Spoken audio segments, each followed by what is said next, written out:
To replace headlight assembly in your Kia Soul, follow these simple steps.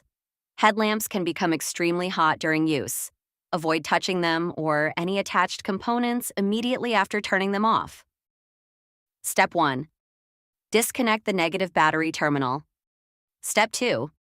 Remove the front bumper cover. Refer to the link in the video description.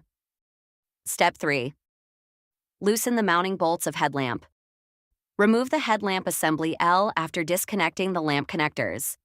Take care that retaining clip is not to be damaged. The headlamp bulb should only be removed from the headlamp assembly immediately before installing a new bulb.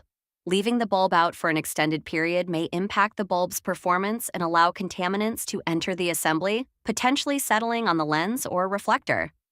Additionally, never turn on the headlamps with the bulb removed, as this could damage the assembly. If you need original parts for your Kia, use the link in the video description. Thanks for watching, and don't forget to like this video and subscribe to the channel for more great content.